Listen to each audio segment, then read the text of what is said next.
Abdul Wahhab rahimahullah berkata, Al-Imam Al-Mujaddid Syekhul Islam Muhammad bin Abdul Wahhab rahimahullah, wa yuqalu aidha,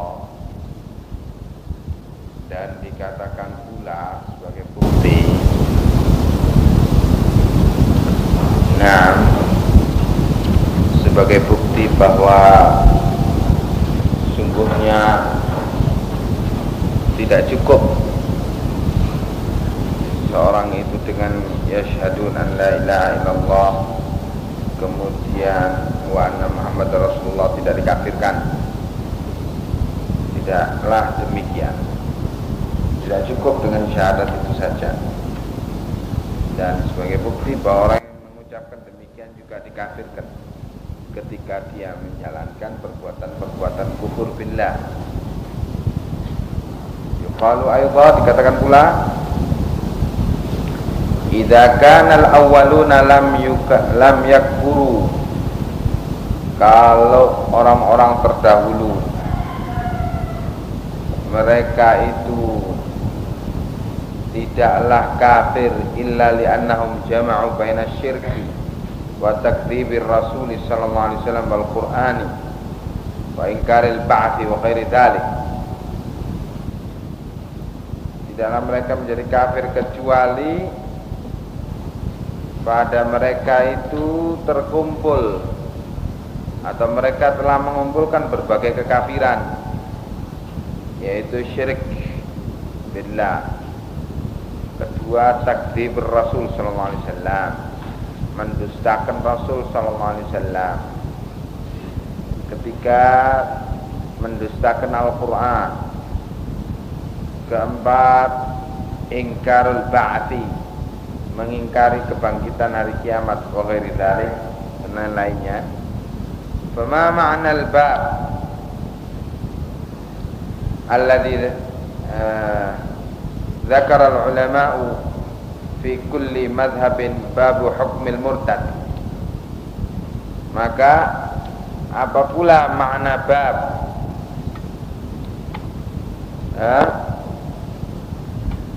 yang disebutkan oleh para ulama pada setiap madhab, yaitu babu hukmil murtad wa huwal muslim, bab hukumnya orang murtad.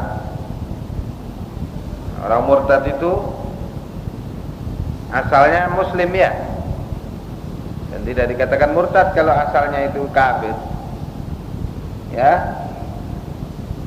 Lalu kalau memang orang-orang terdahulu itu mereka itu dianggap kafir karena terkumpul pada mereka berbagai bentuk-bentuk kekafiran tersebut di atas.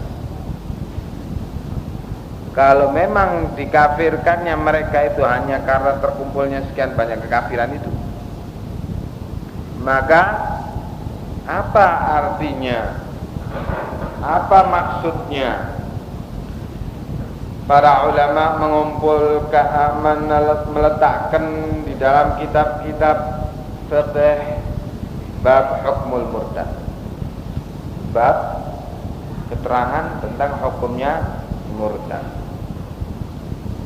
Wa huwal muslimul ladzi la alladzi yakfuru ba'da islami. Wa huwal muslim alladzi yakfuru ba'da islami. Yang namanya murtad itu ialah orang yang muslim kemudian kafir setelah dia itu muslim, setelah dia itu berislam, itu namanya murtad. Nah, lalu apa artinya bab yang demikian? Kalau memang orang itu tidak dikafirkan kecuali terkumpul padanya iki kok. Ngerapo apa nggih cadangan. Ora ngongkon kowe terus iki nggawane kene iki pas nek ngono. Duh. wa maluhu. Kemudian di dalam bab ini para ulama menyebutkan beberapa jenis, banyak jenis, yang setiap jenis daripadanya dalam bab tersebut seorang muslim yukaffar, dikafirkan, wa yuhallu damur rajul wa maluh, dan dihalalkan darahnya seseorang dan hartanya. Nah, ya. Jadi dalam bab-bab fikih, dalam kitab-kitab fikih, babu hukmil murtad ini membantah adanya bab yang demikian. Ini membantah orang-orang yang menyatakan bahwa seorang muslim itu tidak boleh dikafirkan sama sekali walaupun berbuat kekafiran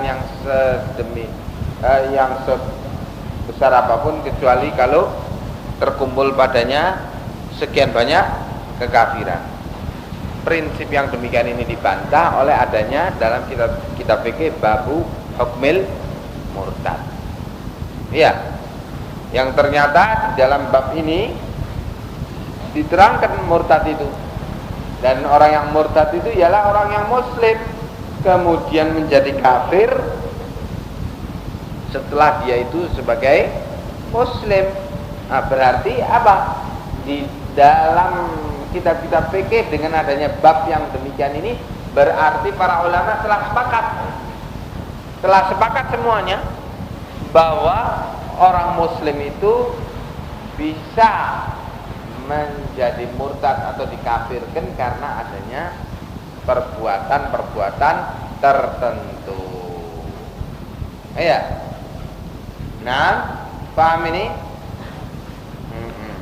Sehingga karena murtadnya itu dihalalkanlah darahnya dan hartanya.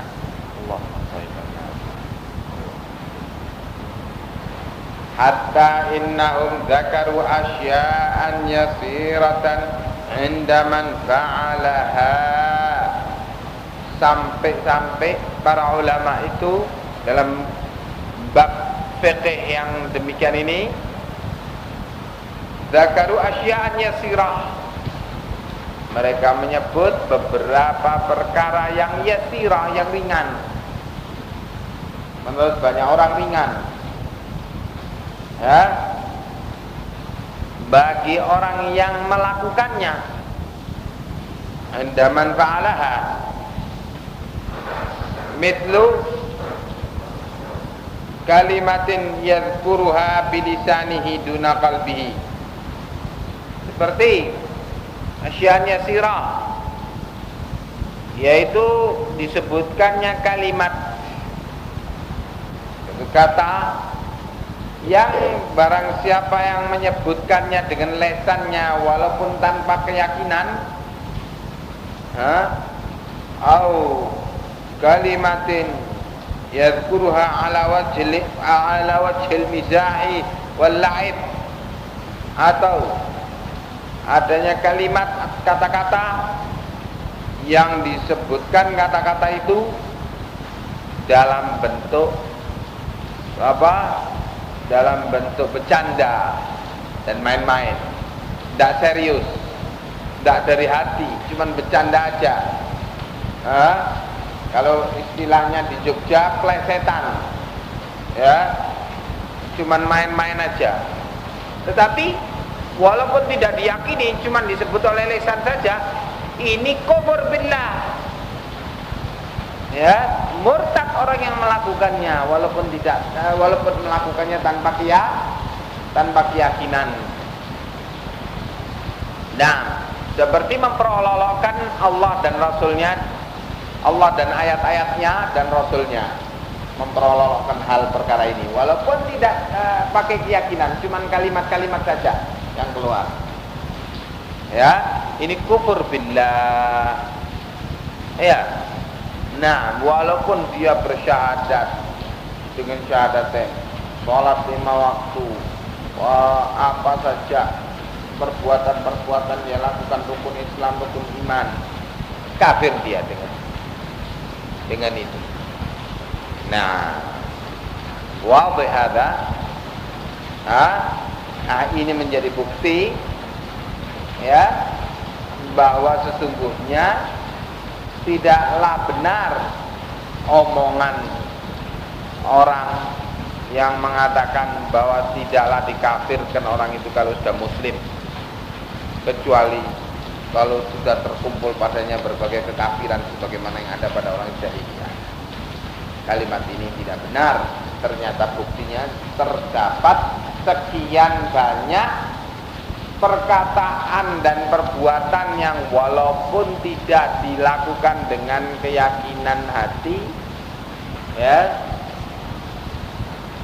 dilakukan hanya sekedar bercanda dan main-main, itu sudah kafir billah. Yaitu dibahas dalam kitab-kitab fikih babu hukmil murtad.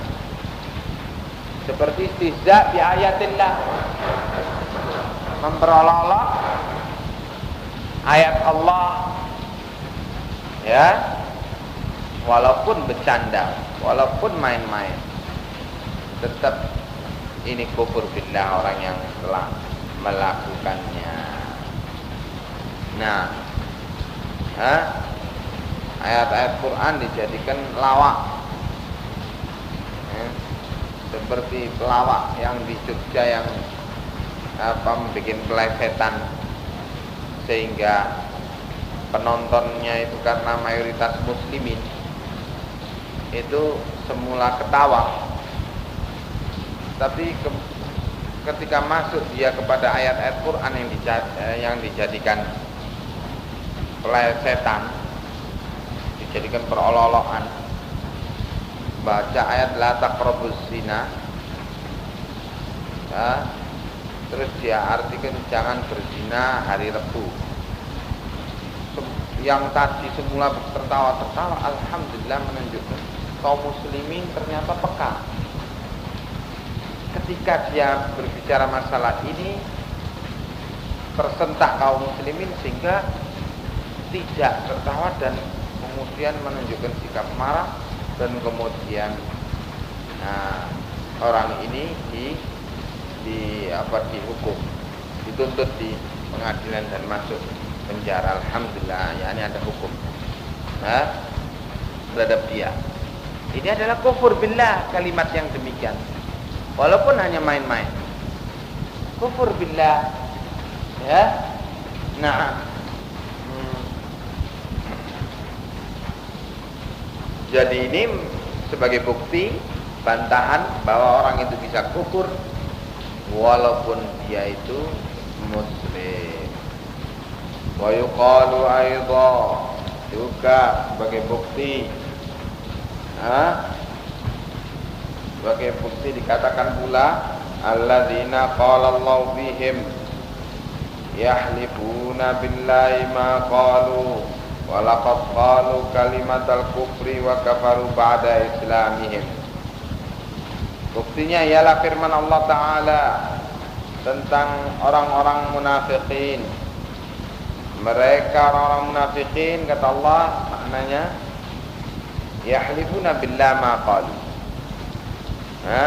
bersumpah dengan nama Allah untuk membenarkan apa yang diucapkan. Walaqad qalu kalimatal kufri, dan sungguh mereka telah mengucapkan kata-kata kufur. Mengucapkan kata-kata kufur. Karena mengucapkan kata-kata kufur, wa kafaru ba'da islamihim, dan mereka menjadi kafir setelah mereka itu telah berislam. Ama sami'ta Allah, tidakkah kamu mendengar Allah telah kafarahum bikalimatin, telah mengkafirkan mereka karena mengucapkan satu kalimat, satu kata kufur. ma'akaunihim fi zamani Rasulullah sallallahu alaihi wasallam, padahal keadaan mereka adalah kaum muslimin yang hidup di zaman Rasulullah sallallahu alaihi wasallam masih hidup, tapi dikafirkan karena mengucapkan satu kata kufur. Maka Allah memvonis mereka itu kafir. Wa hum yujahiduna ma'ahu wa yusalluna ma'ahu wa yuzakkuna wa yahujjuna wa yuwahhidun. Padahal orang-orang yang dikafirkan oleh Allah ini satu dia itu hidup di zaman Rasul. Ini satu keistimewaan. Orang Islam hidup di zaman Rasul. Dua, apalagi berjihad bersama Rasul sallallahu alaihi wasallam. Tiga, sholat di belakang Rasul sallallahu alaihi wasallam.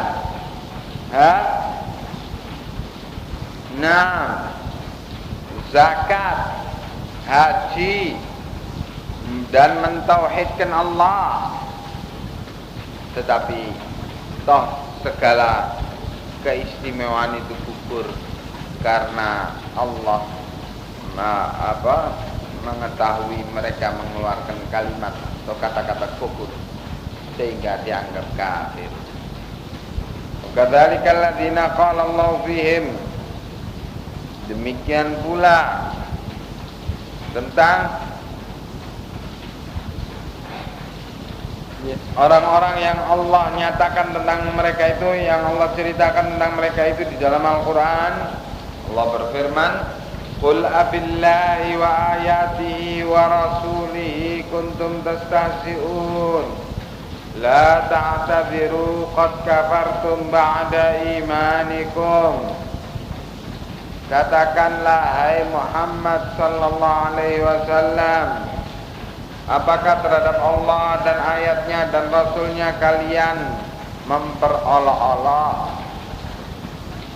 Jangan kalian mengemukakan alasan-alasan.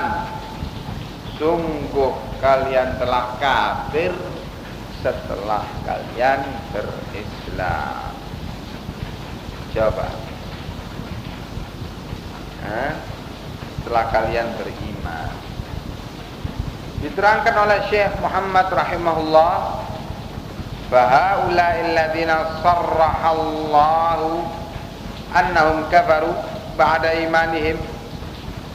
Mereka yang Allah nyatakan dengan tegas bahwa mereka itu telah kafir setelah mereka itu beriman. Siapa? Rasulullah sallallahu alaihi wasallam fi ghazwati Tabuk. Padahal mereka itu bersama Rasulullah sallallahu alaihi wasallam dalam peperangan Tabuk. Qalu kalimatan, mereka mengeluarkan atau mengatakan satu kalimat, satu kata. Zakaru annahum qaluha ala wajhil mazah. Mereka sebutkan bahwa mereka mengucapkan kata-kata itu, kata-kata kufur itu hanya dalam bentuk bercanda. Nah, fata'ammal hadhihi syubhah. Jadi walaupun mereka itu bercanda, tetapi mengeluarkan kalimat kufur, kafir. Maka kata Syekh, fata'ammal hadhihi syubhah.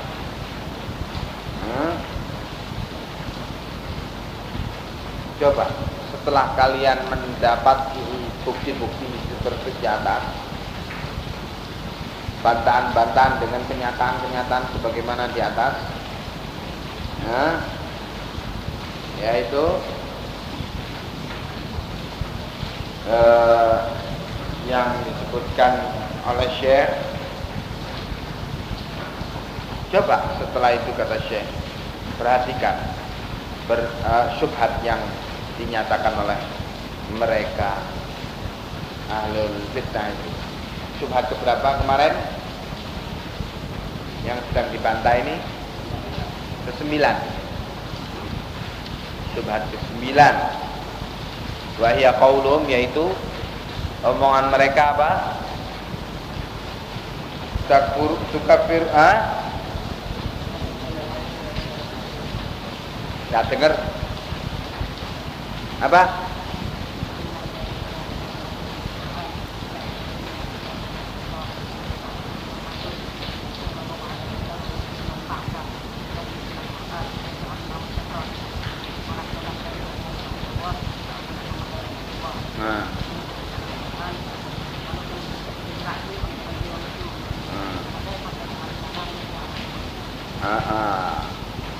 Iya, coba syubhat yang mengatakan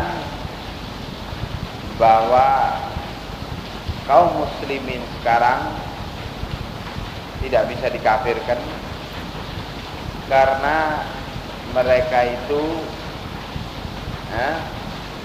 beriman kepada Allah, ya,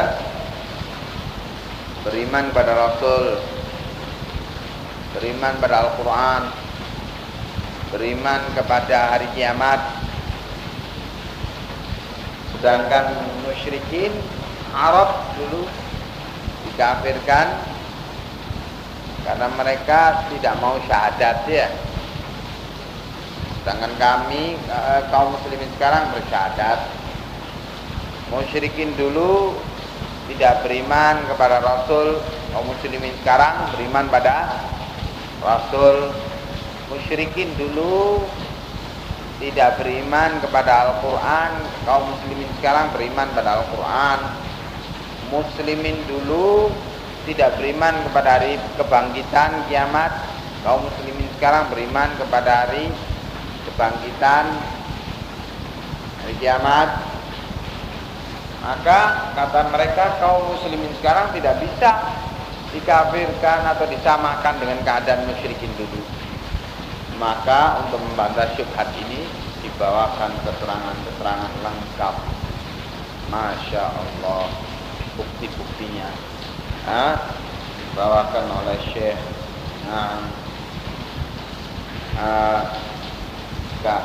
berbagai keterangan dari Al-Quran Sunnah dan dari kenyataan tarikh, ya. Nah,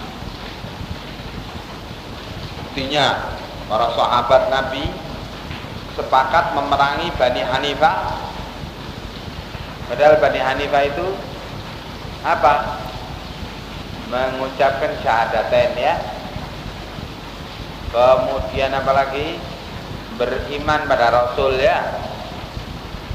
Beriman pada Al-Quran, beriman pada hari kiamat. Lengkap ada pada mereka, tapi diperangi oleh sahabat, dipimpin oleh Abu Bakar As-Siddiq, Khalifatul Rasul. Berarti kedudukannya sama dengan keadaan musyrikin yang diperangi oleh Rasulullah sallallahu alaihi wasallam, Bani Hanifah itu. Walaupun mereka bersyahadat, mereka beriman pada Rasul, mereka beriman pada Al-Quran, mereka beriman pada hari kiamat, sama kedudukannya dengan musyrikin yang diperangi oleh Rasulullah dulu, yang tidak mau syahadat, yang tidak mau beriman pada Rasul, yang tidak mau beriman pada Al-Quran, yang tidak mau beriman pada hari kiamat. Sama kedudukannya. Karena apa? Karena Bani Hanifah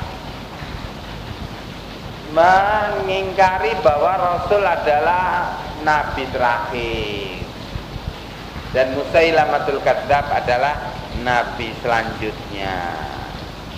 Karena ini maka diperangi dan disamakan dengan keadaan musyrikin tersebut, ya. Kemudian juga orang-orang yang dibakar oleh Ali bin Abi Thalib radhiyallahu anhu, Sabaiyun, pengikutnya Abdullah bin Sabah, mereka bersyahadatain, ya. Mereka beriman pada Rasul, mereka beriman pada Al-Quran, mereka beriman kepada hari kebangkitan, tetapi mereka itu disamakan dengan keadaan musyrikin terdahulu yang diperangi oleh Rasul, yang mereka tidak beriman pada Rasul, yang tidak beriman pada Al-Quran, tidak beriman kepada hari kebangkitan dan tidak mau bersyahadatain. Sama kedudukannya karena melakukan satu saja kekafiran, yaitu mengatakan bahwa Ali bin Abi Thalib sebagai penjelmaan Allah. Nah, gugur semuanya itu, sehingga sama derajatnya dengan musyrikin terdahulu. Nah, ya, juga bagaimana para ulama Ahlussunnah wal Jamaah menyatakan mengkafirkan pemerintahan kerajaan Banu Ubaid Al-Qaddah yang menguasai Maghrib dan Mesir di zaman Bani Abbas.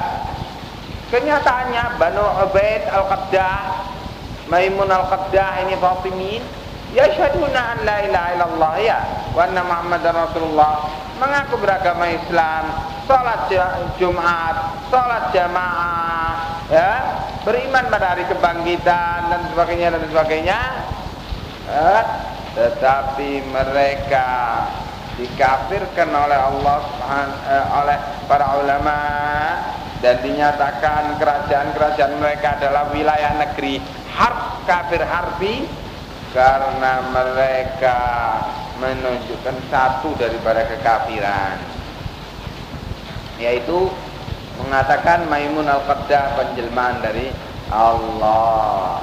Nah, Nabi begitu. Ada wadih. Demikian pula dikatakan, ya,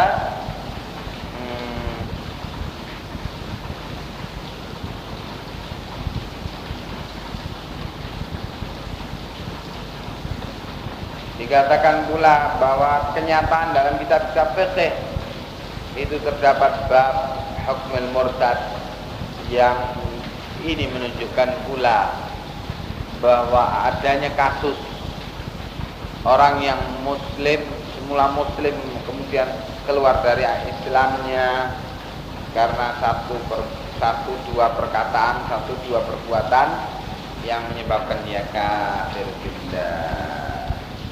Ya. Nah, juga firman-firman Allah yang memberitakan adanya orang-orang yang kafir hanya karena satu kata, dua kata, ya, kalimat kufur istilahnya. Nah, ya, maka coba kata Syekh, ta'ammal hadhihi syubhah, perhatikan syubhat yang demikian itu tadi, yang telah terbantah itu tadi. Wa ya qaulum tukaffiruna minal muslimina unasan yashhaduna an la ilaha illallah wa yusalluna wa yasumun. Kalian mengkafirkan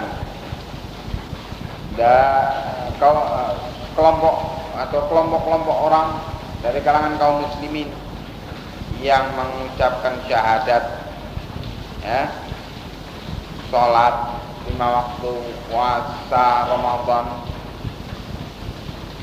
Mereka menuduh demikian, menuduh Ahlussunnah wal Jamaah mengkafirkan kaum muslimin yang mereka itu syahadat la ilaha illallah, sholat 5 waktu, puasa Ramadan.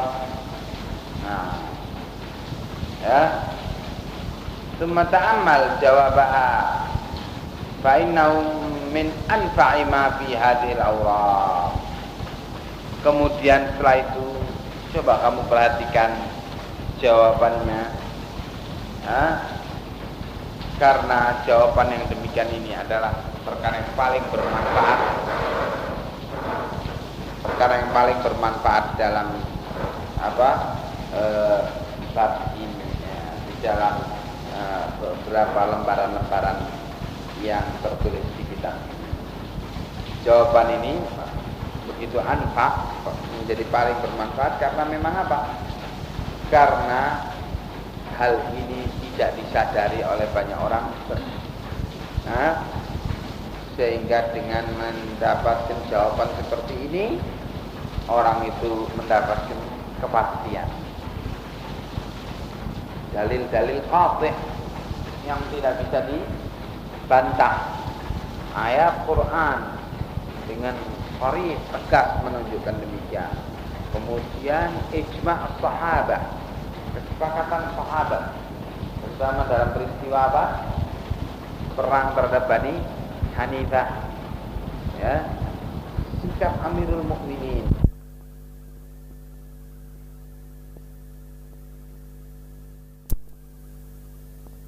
Bukti. Ya, jawaban-jawaban yang ini tidak bisa dibantah. Nah, maka dikatakan yang paling bermanfaat karena dengan ini telah menutup semua syubhat-syubhat yang di belakangnya sebelumnya itu. Wa minad dalili ala dzalika aidha ma hakallahu ta'ala an bani Israil ma'a islamihim wa ilmihim wa salahihim. Dan termasuk dalil yang untuk membantah syubhat tersebut di atas ialah apa yang Allah ceritakan tentang Bani Israil. Padahal Bani Israil dalam keadaan berislam, berilmu, dan mempunyai ketaatan-ketaatan. Annahum qalu li Musa, mereka dalam keadaan demikian berkata kepada Nabi Musa, ij'al lana ilahan kama lahum aliha, jadikanlah bagi kami aliha, ilahan, jadikanlah bagi kami sesembahan sebagaimana mereka punya sesembahan, yaitu orang-orang Syam. Ketika Bani Israil dilepaskan oleh Allah dari kejaran Fir'aun dari bumi Mesir menuju Syam, nyebrang, ya. Nah, kemudian setelah sampai di tepi sebelah sana, menginjakkan kaki di bumi Mesir. Setelah lepas dari kejaran Fir'aun itu, Bani Israil melihat ada orang-orang Syam sedang menyembah berhala-berhala mereka. Maka Bani Israil yang baru saja menyaksikan nikmat Allah, dibebaskan oleh Allah dari kejaran Fir'aun, ternyata minta supaya dibikin sesembahan sebagaimana orang-orang Syam mempunyai sesembahan-sesembahan. Kagum sama syirik, perbuatan syirik. Wa qawlu nasin minas sahabati, hal ini persis seperti omongan sebagian orang dari kalangan sahabat ketika dalam perang Hunain. Baru saja Allah beri kenikmatan, yaitu Fathul Mekah. Mereka itu dimenangkan oleh Allah terhadap kaum musyrikin. Baru saja mereka itu mendapatkan hidayah dari Allah, masuk Islam dalam peristiwa Fathul Mekah. Ternyata ketika ikut berangkat bersama Nabi ke Taif, mereka lewat pohon Zatu Anwar, pohon yang dianggap keramat. Mereka biasa menggantungkan pedang-pedang mereka di pohon tersebut dengan kepercayaan kalau digantungkan di pohon tersebut itu bukan sekedar pedang, tetapi pedang yang mempunyai aji-aji, yang mempunyai keistimewaan, mempunyai kekeramatan dalam menebas kepala musuh. Nah, para sahabat lewat di pohon itu, maka para sahabat menyatakan ij'al lana zata anwar, ya Rasulullah, kok dibikinkan juga bagi kami model Zatu Anwar ini, pohonnya yang dikeramatkan. Fa halafa Rasulullah sallallahu alaihi wasallam, maka Rasulullah bersumpah, anna hadza mithla qauli Bani Israil li Musa, bahwa yang demikian ini persis seperti omongannya Bani Israel terhadap Musa, ij'al lana ilahan. Ya. Iya. Nah, ini juga dalil ya bahwa orang yang telah lengkap pada dirinya rukun iman, rukun Islam, tetapi kemudian hal yang demikian itu tidak menutup kemungkinan godaan dia tergoda untuk kagum kepada syirik wal kufur, sehingga sampai terucap permintaan kepada Rasulullah seperti itu. Nah, ada wadih ya. Sahabat yang sedang dibimbing oleh Rasulullah aja seperti itu, kadang-kadang timbul godaan tersebut untuk kufur billah. Apalagi yang lebih rendah dari sahabat, dan apalagi seperti kita ini lebih juga mungkin untuk tergoda ke sana. Nah, walakin lil musyrikina syubhatun yadulluna biha 'inda hadhil qissah. Akan tetapi bagi kaum musyrikin mempunyai syubhat, kerancuan yang mereka tunjukkan syubhat itu ketika membahas kisah ini. Syubhatnya apa? Musyrikin sekarang ini. Wahia annahum yaquluna anna bani Israila lam yakfuru bidzalik. Mereka kaum musyrikin sekarang ini bilang bahwa dengan peristiwa Dzatu Anwat ini yang Rasulullah samakan sahabat dengan Bani Israel itu, ini menunjukkan, kata mereka, bahwa Bani Israel itu tidak kafir walaupun menyembah, walaupun minta untuk disembah, untuk dijadikan berhala atau sembahan. Maka walaupun mereka itu kemudian menyembah-nyembah berhala, tidak kafir karena itu, katanya. Wa kadzalika alladziina qalu lin nabi sallallahu alaihi wasallam ij'al lana dzatan wa lam yakfuru. Demikian pula para sahabat yang menyatakan kepada Nabi, coba jadikan bagi kami dzatan wa, tidak dianggap kafir. Ini berarti syubhat yang ke-10.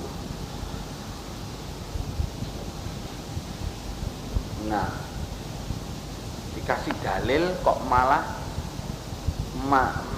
bertambah syubhatnya. Menunjukkan orang sakit, ya, memang harus orang itu mengalami tasfiyah wa tarbiyah. Kamu mendidik orang dalam keadaan pada dirinya sekian banyak syubhat yang mestinya harus ditasfiyah, harus dibersihkan berbagai syubhat itu. Kamu ngajari ilmu sama orang, tapi di dirinya, di pikirannya ada sekian banyak syubhat, tak mungkin bisa bermanfaat ilmu, ya. Maka harus tasfiyah, harus perkara tasfiyah itu sebagai bagian daripada tarbiyah, sebagai tahapan daripada tahapan-tahapan tarbiyah. Kalau tasfiyah, pembersihan itu tidak dijadikan tahapan pertama di dalam perkara tarbiyah, sia-sia tarbiyah ini. Orang belajar ilmu salaf, manhaj salaf, belajar kitab syarh sunnah, belajar kitab ini dan itu, belajar kitab wal hasil, sekian banyak pelajaran dia dapat. Tapi karena pada dirinya itu terdapat sekian banyak syubhat, maka berbagai pelajaran itu ditafsirkan oleh dia kepada syubhat dia itu. Coba ini contohnya kejadian, dikasih dalil untuk membantah. syubhatnya muncul lagi pada syubhat, lari lagi pada syubhat yang lainnya, masuk pada syubhat yang ke-10 seperti itu. Maka memang harus orang itu ditasfiyah, ya, bersihkan itu dari syubhat, baru diganti atau disumbat sama ilmu, ya, dituang sama ilmu. Setelah dibersihkan, ya, kalau tidak nanti air ilmu yang kamu tuangkan ke hatinya itu jadi najis, air najis nanti. Sebab di dalam hatimu masih banyak barang najis, syubhat, sehingga jadi kotor air. Ya, nah, itu bal jawabu an-naqula. Maka jawabannya terhadap syubhat yang ke-10 ini kita katakan anna bani Israila lam yaf'alu, bahwa Bani Israel belum berbuat, masih minta untuk dijadikan berhala bagi mereka. Jadi, bukannya Bani Israel telah menyembah berhala kemudian tidak dikafirkan, tidak. Bani Israel masih minta tapi belum berbuat. Itulah rahasianya kenapa Bani Israel tidak dikafirkan dalam kasus ini. Wala khilafa anna Bani Israel law fa'alu dzalika lakafaru, dan tidak ada perselisihan para ulama siapapun. Seandainya Bani Israel berbuat, yakni nyembah berhala-berhala itu, niscaya mereka pun dikafirkan. Wa kadzalika la khilafa, demikian pula tidak ada perselisihan lagi, annal ladzina nahahumun nabiyyu sallallahu alaihi wasallam, bahwasanya para sahabat yang dilarang oleh Nabi sallallahu alaihi wasallam, dilarang untuk meminta permintaan seperti Bani Israel itu, meminta untuk dibikinkan Zatu Anwar. Seandainya para sahabat itu tidak mentaati, laulam yuti'uhu, seandainya tidak mentaati Nabi, tidak mentaati larangan Nabi itu, wattakhadhu zata anwatin ba'da nahyihim, dan kemudian mereka menjadikan Zatu Anwat duplikat, tiruan, ya, setelah dilarang oleh Nabi, lakafaru, niscaya mereka pun akan menjadi kufur. Tidak ada perselisihan. Jadi dalam kasus ini mereka tidak dikafirkan karena masih belum berbuat, baru saja minta kemudian dicegah oleh Nabi dan mereka taat. Demikian pula Bani Israel tidak dikafirkan dalam kasus ini karena memang mereka masih baru minta dan tidak berbuat. Nah, sehingga tidak bisa untuk jadi dalil bagi mereka bahwa berbuat syirik, menyembah berhala itu dan sebagainya itu tidak dikafirkan. Buktinya Bani Israel, buktinya sahabat yang minta Zatu Anwat itu, ternyata tidak dikafirkannya karena memang Bani Israel dan para sahabat itu masih belum berbuat. Seandainya berbuat ya dikafirkan. Ya, wa hadza wal matlub, inilah yang dimaukan sesungguhnya. Walakin hadhil qissah tufidu Akan tetapi kisah ini memberikan pengertian annal muslima balil alimu, bahwasannya seorang muslim, bahkan seorang yang alim, seorang yang berilmu, ya, qad yaqa'u fi anwa'in minasyirki la yadri anha, kadang-kadang terjatuh kepada perbuatan syirik yang dia tidak mengerti tentangnya. Fatufidu ta'alluma wa taharruza wa ma'rifata anna qaulal jahil at-tauhid fahimnahu anna hadha min akbaril jahli wa makayidi syaitan. Maka di sini juga memberi pengertian, memberikan kegunaan orang itu at-ta'allum, harus belajar, ya, wa taharruz, dan harus waspada. Taharruz, hati-hati, jangan gegabah, ya, di dalam perkara yang satu ini. Nah, dan harus pula mengingatkan kita bahwa omongan orang yang jahil, yaitu mengatakan at-tauhid fahimna, amma tauhid, oh kami sudah paham, tauhid itu kan tidak boleh menyembah kepada selain Allah, kan, ya sudah kita paham itu. Omongan demikian ini, omongan yang menunjukkan tauhid,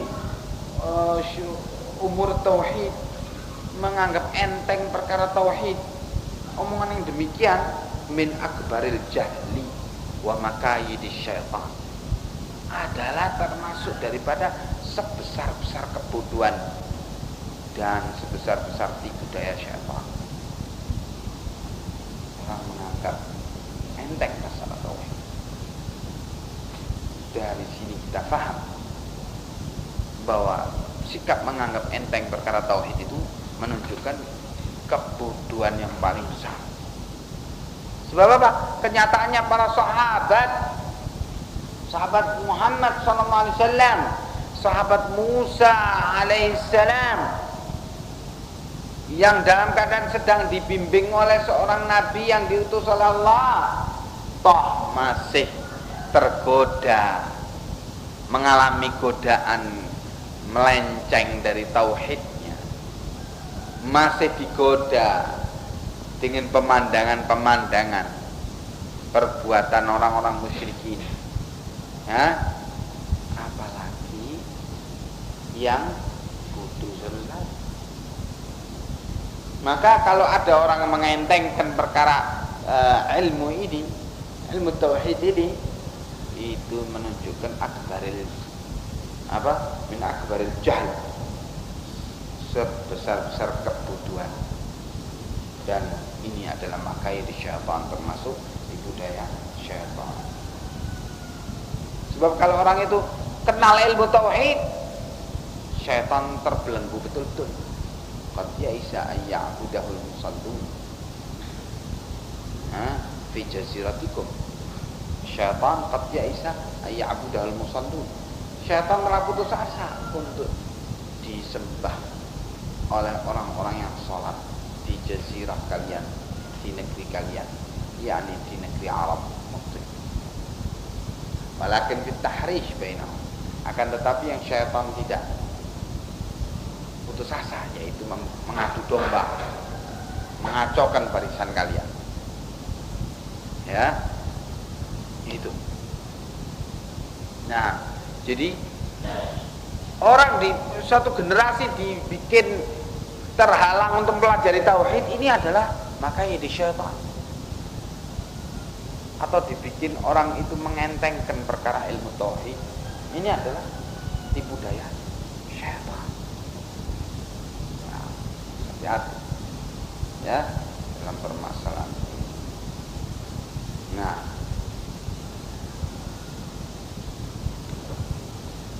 Wa tufidu aidha, dan kisah ini memberi pengertian pula annal muslimal mujtahida,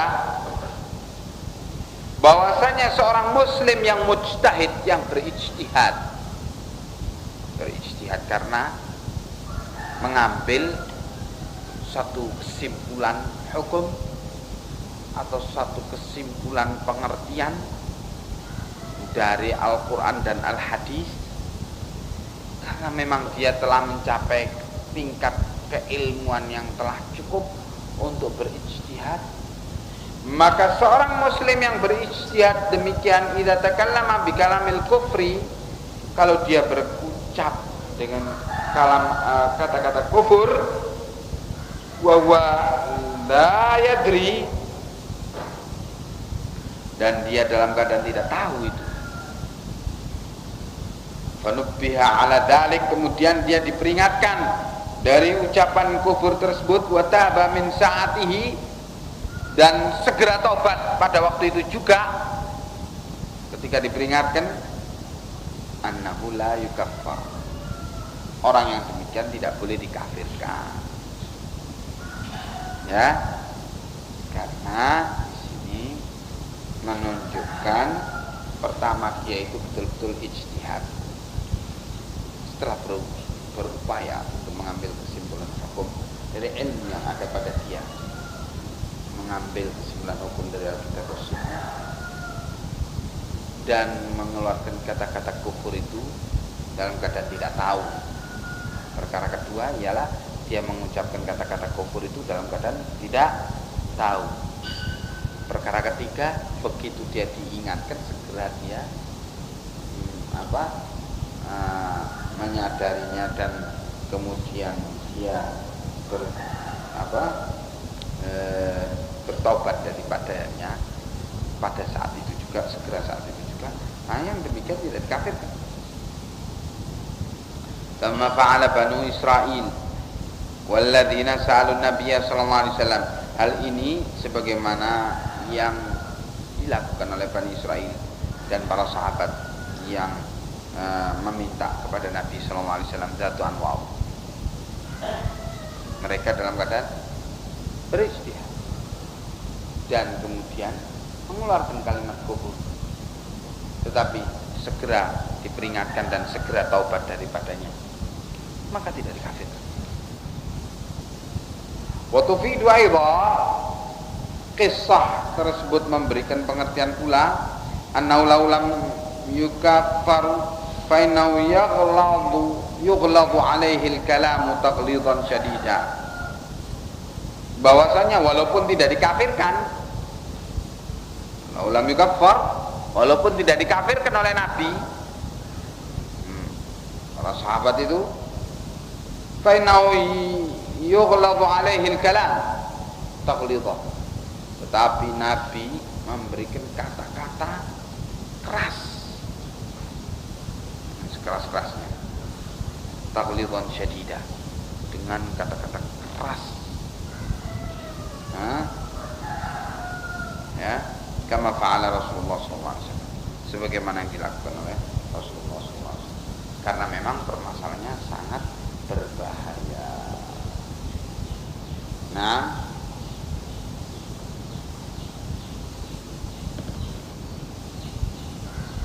walaupun dia diketahui tidak sengaja dengan itu, walaupun dia tidak betul-betul menginginkan syirik, tetapi semata-mata karena ijtihadnya, tapi tetap diomongi dengan kata-kata yang sedemikian rupa kerasnya sebagai pelajaran, ya. Nah, maka coba pelajaran yang bisa diambil dari peristiwa ini. Adapun orang yang dalam pikirannya, dalam hatinya itu ada syubhat, tidak mendapatkan pelajaran apa-apa, justru mendapatkan kesesatan, kesimpulan yang sesat. Seperti tadi, terjatuh lagi kepada syubhat berikutnya. Nah, tapi kalau orang itu jernih, telah jernih, syubhatlah jernih, kemudian dia mempelajari ilmu dengan tepat, dengan jalan yang tepat, maka dia akan mendapatkan fawaid, berbagai kegunaan-kegunaan dari satu cerita, dari satu kejadian yang diceritakan, diriwayatkan terjadi pada Rasulullah SAW dan para sahabatnya. Hadza wadih. Maka itulah sesungguhnya tahapannya orang yang talabul ilmi, ya, harus bersih syubhat dari dirinya, ya, sehingga ilmu itu akan dapat dengan kokoh menghunjam pada pikirannya, pada hatinya, sehingga ilmu itu cukup kuat untuk membantah berbagai syubhat yang mendatang. Nah, wallahu a'lam bissawab. Ilahuna